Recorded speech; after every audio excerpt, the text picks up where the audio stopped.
आजाद Hindustan live, सच के साथ। अवैध रेत खदान धंसने से एक और युवक की मौत, प्रशासन की चुप्पी पर उठे सवाल। मध्य प्रदेश के बड़वानी जिले में नर्मदा नदी के आंचल को छलनी करने का खूनी खेल बदस्तूर जारी है।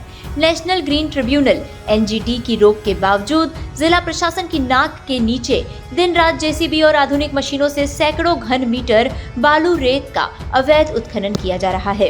इसी अवैध उत्खनन की वेदी पर एक और गरीब मजदूर की बलि चढ़ गई है। 52 गजा निवासी एक युवक की अवैध रेत खदान में दबने से दर्दनाक मौत हो गई। शव को छुपाने और हादसे का रूप देने की कोशिश। सूत्रों से मिली जानकारी के अनुसार घटना के बाद रेत माफियाओं ने आनन फानन में जेसीबी की मदद से मजदूर के शव को मलबे से बाहर निकाला। मामले को रफा दफा करने के लिए शव को पहले एक बाइक पर ले जाया जा रहा था, लेकिन पोल खुलने के डर से बीच रास्ते में उसे कार में शिफ्ट कर जिला अस्पताल लाया गया। आरोप है कि जब भी खदान में ऐसी घटनाएं होती है तो प्रशासनिक साठगांठ के दम पर इसे सड़क दुर्घटना या सामान्य हादसा बताकर दबा दिया जाता है और गरीब परिजनों को चंद रुपयों का लालच देकर उनके मुंह बंद कर दिए जाते हैं। बेअसर साबित हुई प्रमुख सचिव अनुराग जैन की चेतावनी। हैरानी की बात यह है कि प्रदेश के प्रमुख सचिव पीएस अनुराग जैन ने साफ चेतावनी दी थी कि अवैध रेत खनन और परिवहन पर सख्त कार्रवाई की जाए, अन्यथा अधिकारी अपनी कुर्सी छोड़ें। लेकिन बड़वानी के खनिज, राजस्व, यातायात और जिला प्रशासन के अधिकारियों पर इस कड़ी चेतावनी का कोई असर नहीं हुआ।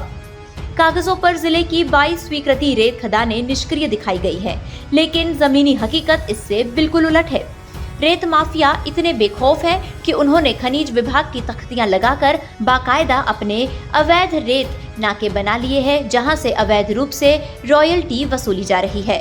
सवालिया निशान, आखिर कब जागेगा प्रशासन? ये पूरी घटना बड़वानी जिले की तेज तर्रार और सख्त मिजाज छवि रखने वाली कलेक्टर जयती सिंह के कार्यकाल में हो रही है, जिससे प्रशासनिक मुस्तैदी पर बड़े सवाल खड़े हो रहे हैं।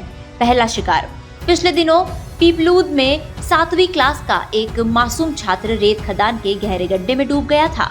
दूसरा शिकार, अब 52 गजा का ये गरीब युवक जो परिवार का पेट पालने के लिए इस अवैध खदान में मजदूरी करने गया था, इस खूनी खेल की भेंट चढ़ गया। एक बड़ा सवाल, जनप्रतिनिधियों और सत्ता पक्ष व विपक्ष के नेताओं ने इस पूरे मामले पर चुप्पी साध रखी है।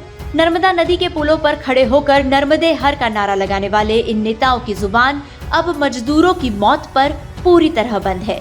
आखिर प्रशासन और जिम्मेदार जनप्रतिनिधियों को और कितनी मौतों का इंतजार है? आखिर कब तक इन सरकारी हत्याओं को महज हादसों का नाम देकर फाइलों में दर्ज किया जाता रहेगा? बड़वानी से नरेश रायक की रिपोर्ट।